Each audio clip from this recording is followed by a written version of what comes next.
Hi, everyone, and welcome to our webinar. My name is Nate, and I'm on the marketing team here at Iterable. Today, we're going to spend the first 20 minutes discussing the no-nonsense strategy to achieving omni-channel relevance, followed by a Q&A session at the end. Please feel free to submit questions at any time during the webinar, and we'll try to answer as many as we can. I'll now hand it over to Alyssa Jarrett, our Senior Content Marketing Manager at Iterable, to walk you through our presentation today. Thanks, Nate, for the introduction, and welcome everyone to our webinar today. Let's get started.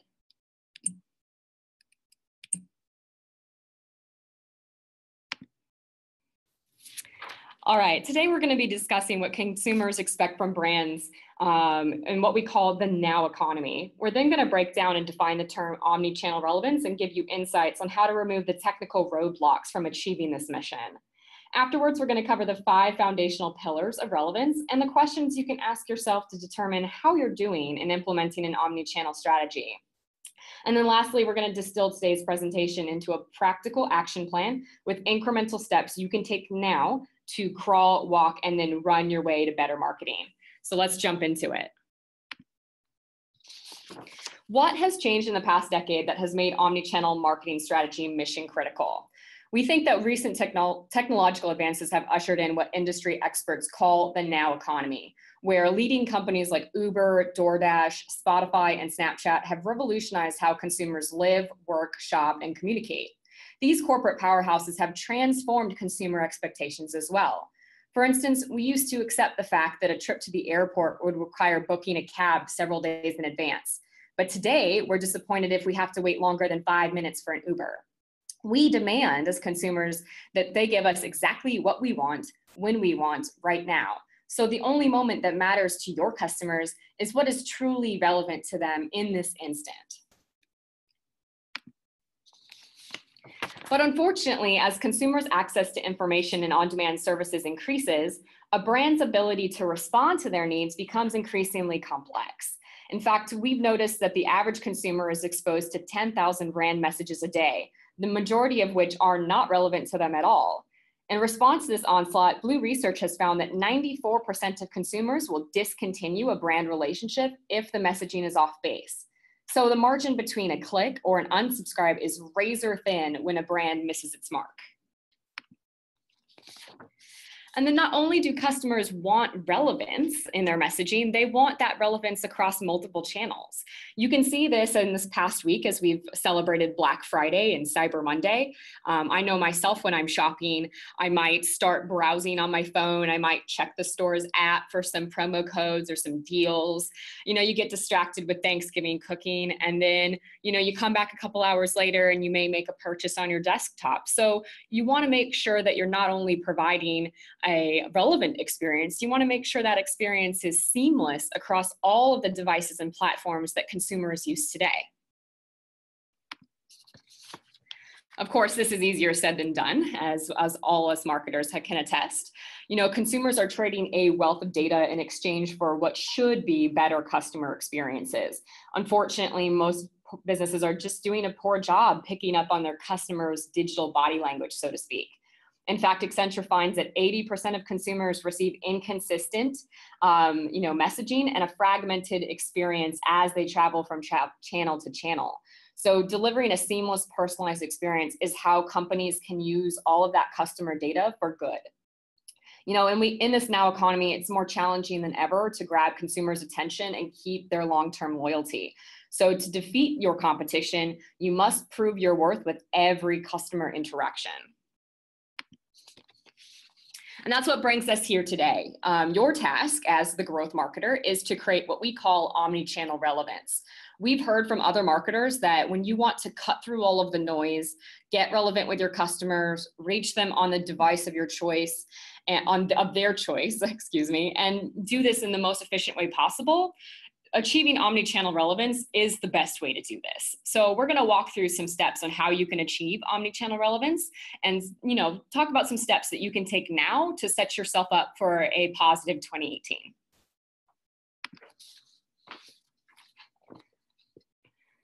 All right, so for omni-channel relevance, let's break this down. You know, unlike terms like multi-channel or cross-channel, which focus on coordinating the distribution of messages across multiple engagement channels, Omnichannel marketing goes a level beyond to power true brand relevance. So, what exactly does this mean? When we start with omni, obviously meaning all, this prefix implies that having multiple channels at your disposal, be it web, mobile, or social platforms, isn't enough. They all must be connected seamlessly for that messaging to be effectively aligned. And then when we're talking about channels, contrary to popular belief, taking an omni-channel approach isn't about being channel specific. It's about being customer centric. Being accessible isn't the same as being useful. So you have to make sure you're communicating with your customers on their terms, not necessarily yours. And then when we talk about relevance, once you personalize each message to that individual customer across all channels, you evolve past being a mere presence, here and there, to being a prominent voice everywhere. Marketing in the old days was designed to be one size fits most, but today that's obviously not the case. We think that the future of marketing is responsive and that establishing a meaningful dialogue between your brand and your individual customers is going to be the key to achieving omnichannel relevance. And as we're talking about omnichannel, I want to make sure we clarify what we mean when we're talking about all of these different channels. So you need to ask yourself with this little checklist here, are you leveraging all of these available channels? Obviously, email is vitally important to most organizations, but what about direct mail? Are you leveraging mobile channels like SMS or in-app notifications, mobile push notifications? Are you leveraging all available social media platforms like Facebook or Instagram? And are you trying emerging marketing trends like web push notifications or various messaging apps? You want to make sure that you have a seamless omni-channel experience so that no matter where your customers are, you're giving them messaging that resonates with them. Obviously, we talked about no nonsense today, and there's a lot of nonsense that comes into this whole omni-channel marketing landscape. And we want to talk about some of those roadblocks of why marketers can't really necessarily deliver a truly relevant experience to their customers. And we really think it comes down to these three major roadblocks. The first of which is inconsistent consumer experiences. And inconsistency is typically seen when marketing teams are using multiple point solutions for each channel. You see this, you've got an email tool, you've got a mobile messaging tool, you've got different tools for different social media platforms. In fact, the average marketing stack has up to 12 tools. And when you're using all of these different technologies, your customers are going to notice those differences, and not in a good way. The second roadblock here is ineffective communication. So not only is it common for the average marketing team to use siloed technologies, their organizations are also internally siloed. So when transactional and marketing emails are sent by different teams or brands within a larger corporation aren't in sync, this misalignment is bound to happen. And the last roadblock here is a lack of real-time response. If your marketing stack consists of legacy technology that was built for developers, not marketers, then you're unlikely to act quickly enough to meet your customers' real-time needs. But, the solution here is that once you have invested in best-in-class technology and you've committed to an omni-channel strategy, you can remove these roadblocks and gain access to these core benefits. The first of which is elevated engagement. So once you've eliminated your multiple point solutions using a single platform to personalize messaging across multiple engagement channels like email, direct mail, mobile, etc., this enables you to engage your customers wherever they interact with your brand, consistently and highly relevant as an experience. The second benefit here is that unified customer view. So once you replace those multiple point solutions with a single platform, you can eliminate those organizational and data silos to leverage all of your customers' demographic, behavioral, and event data in real time. Because with a complete picture of your customer, messaging your audience becomes more effective instantly. And then we have automated agility. Basically, this means that you shouldn't have to have custom scripting, or you shouldn't have to wait on an army of developers to complete a simple segmentation. Instead of relying on that require technical resources, marketers are given the agility to quickly respond to customer needs and deploy seamless automated campaigns across all channels. And the best part about this is that once you remove these technical roadblocks, once you let best-in-class technology do its work, that frees you up to focus on what marketers really love to do, which is develop creative, innovative campaigns and really get at the quality, feel-good aspects of their brand. And that really creates a more positive experience for everybody. So I think this is important that we let marketers do what they're best at. And wrangling data and managing technologies shouldn't have to be part of that work. So, after we've determined the key components of, what we think are standout brands, we've identified 5 pillars that make up the foundation of a robust omni-channel strategy. And so we're going to walk through each of them today. The first of which is cadence.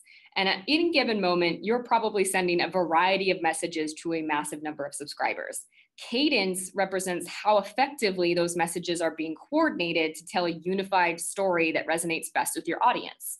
This could be the timing or the frequency of your messages, but ultimately this is how exactly are you messaging your customers in order to, sell that vision. The second pillar here is automation. Consumers now judge a brand on its ability to respond instantaneously to their shifting needs.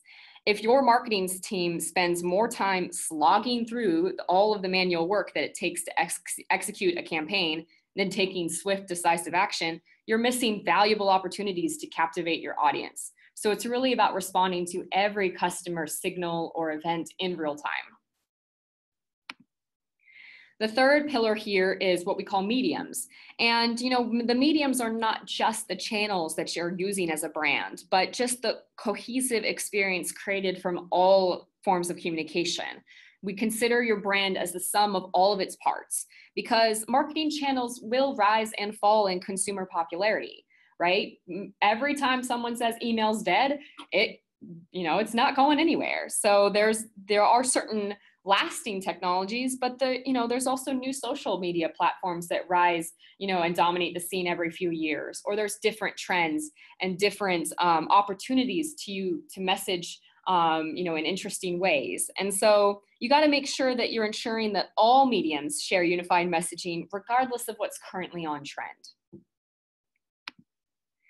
The fourth pillar here is personalization. So low-level message personalization, based on basic demographic information or isolated data points like a single purchase, can be nearly as damaging as not personalizing at all, because a limited customer view increases the likelihood of sending stereotypical or irrelevant content.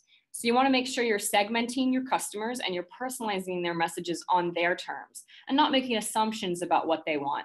Let them tell you what they want and you respond accordingly. And the last pillar here is value. So the most innovative brands recognize that it's important to give more than they take. And value is built incrementally over time. So it's vital that you treat each interaction as an opportunity to strengthen rapport. And that comes with every single message. The lasting brands that you think about, the Apples of the world, so to speak, they're part of a consumer's identity and they become part of their personality. And that's because you're reinforcing that reputation with every customer interaction. All right, everybody, sorry for that little technical difficulty there. Let's get back to those questions. So again, the first question that you're going to want to ask yourself is, how does the customer's experience vary across all channels? And how does that experience change as they're traveling from channel to channel? And then how quickly can you act on newly captured data? As you're getting a lot of valuable information from your Black Friday, Cyber Monday, and other holiday campaigns, you're going to be gaining a lot of great nuggets of information about your customers. But how quickly can you follow up and build upon that data?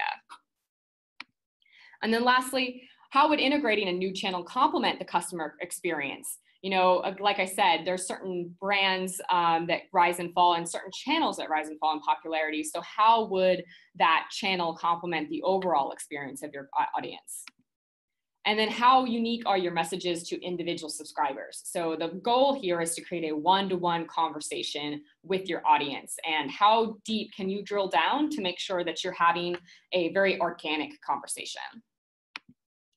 And then lastly, how useful are your communications from your customer's point of view?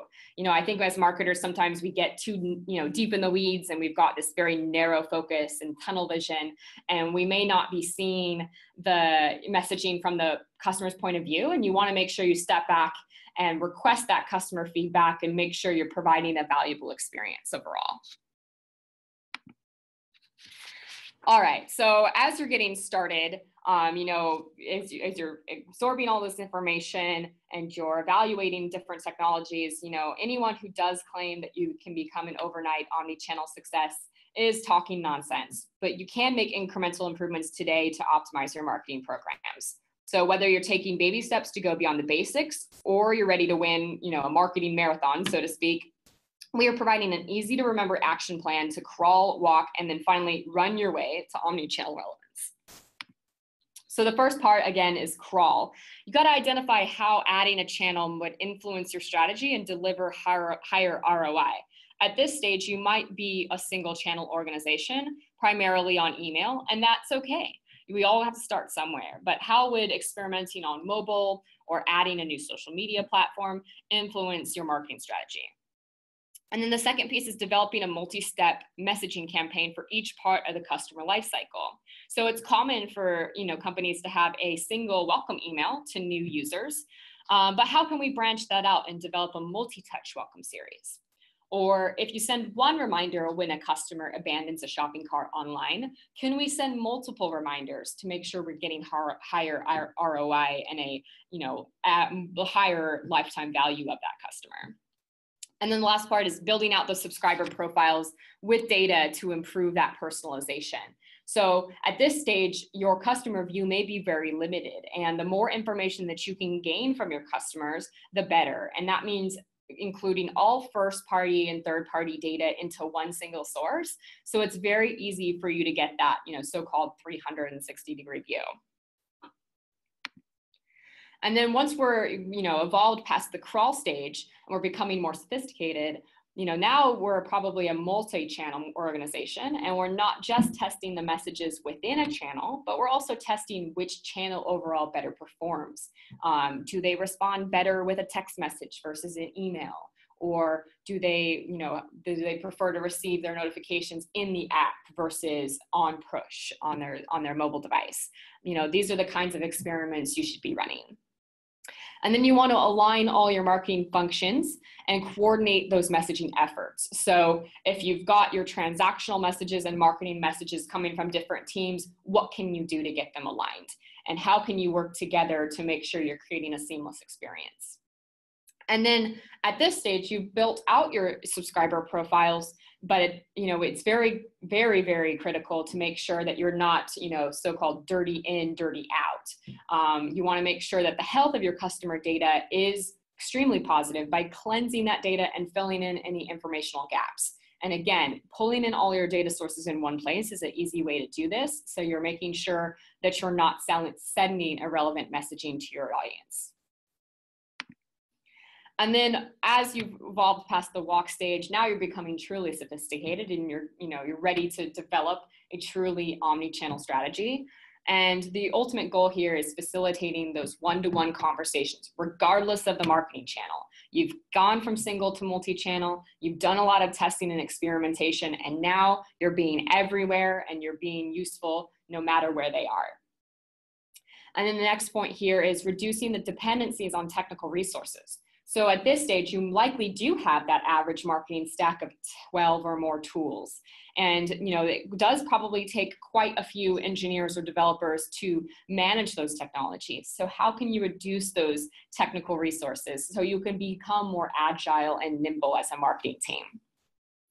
And then how can you eliminate those data silos and integrate all those sources into a unified platform? If, again, your marketing stack is a dozen or more tools, what can you do to consolidate? And what are the things that you can do to make sure that you can send a text message and an email in the same system? Like, how awesome would that be? And you want to make sure, again, you're using technology that is built with the marketer in mind. So it's easy to use and it's intuitive and it works like you do. So that's a lot of information I threw at everybody, and it's really great to have these conversations, but I do want to open it up to some Q&A. So Nate, what do we got coming up? Well, thank you, Alyssa. Yeah, we have a few questions here. One from Eugene. Which brands are executing omnichannel best practices currently? Ooh, that's a great question. Which brands are executing omnichannel the best? Obviously, I'm a little biased. I do think we're working with a lot of fantastic customers here at Iterable, and one of those customers is a skincare brand called Curology. They're a leading subscription provider offering dermatology, approved medication to, tons of consumers today. And one of the things that they're doing that's great is they are leveraging, a truly omni-channel strategy by incorporating, the demographics of their audience, which are primarily teens and young adults, and making sure they're reaching out to them the way they'd like to. So one of the things that's fun that we're doing with Curology is a SMS challenge, where once they've opted in to receive text messages, then they receive daily reminders to take their treatments to improve their skin. Because obviously, if you keep up with your treatment, you're going to see better results, you're going to be a happier customer, and you're going to continue using Curology. So by experimenting whether an email or a text message was more effective, they were actually able to increase their revenue by 10%. And if you're interested in learning more about that, we do have Curology's case study on our website.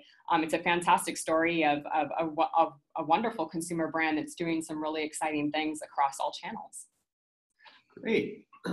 We have another one. Are there other factors that I as a marketer should be thinking about when it comes to becoming truly omnichannel? Yeah, I think we talked a lot about various factors. We talked about the 5 foundational pillars. We talked about the crawl, walk, run action plan.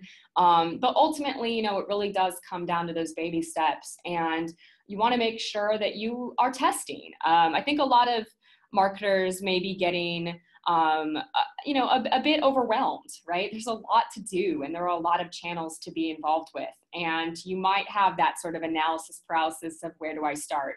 And that's completely normal. And so we just say, what can you test today that's going to help your marketing in the future? And that could be as simple as, hey, you're testing a subject line in an email one day, and then, hey, you're testing whether the email itself is better than the text messages. And then, hey, you're developing the dynamic content, and before you know it, you're creating very sophisticated experiments within your messaging platform. So, figure out where you are. Like our iterable readiness assessment to figure out where you are as an organization, and then you can figure out where you can go. Excellent. Another one here is the reinforcing reputation is interesting. What's an example of reinforcing reputation with different messages? Yeah, so reinforcing your reputation comes down to that foundational pillar of, value. You want to make sure that you're creating a valuable customer experience for the long term, not just, for this one great email campaign or this one great mobile campaign. And so I think reinforcing your reputation with different messages really does come down to that customer journey or the customer life cycle. We're working with customers like Zillow who really want to own a true experience. For Zillow, we want to be that one-stop shop for when you are searching, buying, and selling a home. And so they have different messages at different stages of the journey, and they have extremely sophisticated segmentation and personalization to make sure that as you travel from stage to stage, you're renting, and then you're considering purchasing a home, and then maybe you save some homes and you decide to look in a particular location. Maybe you're contacting an agent, maybe you're shopping for a mortgage, and all of these different steps are met with very relevant messaging. And so as you plan out what your customer journey looks like, be flexible, because it's not a linear process, and the customer is going to go and follow this journey at their own pace. And so make sure that you're triggering messages based on their individual actions. You know, what are they browsing on your website? What are they favoriting or putting on their wish list? What's their purchase history look like?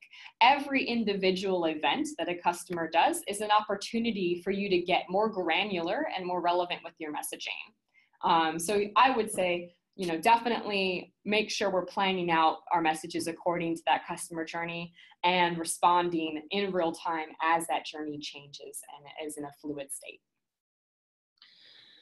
All right, well, I'd like to thank everyone for joining the webinar today. We'll be sending everyone a copy of the recording tomorrow morning. If we didn't get to one of your questions today, we'll be sure to answer your questions on a blog post in the coming week.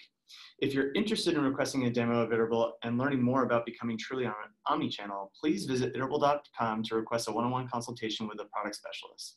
Thank you again for attending, and thank you, Alyssa, and we'll see you next time. Thank you so much for joining us. Have a great day.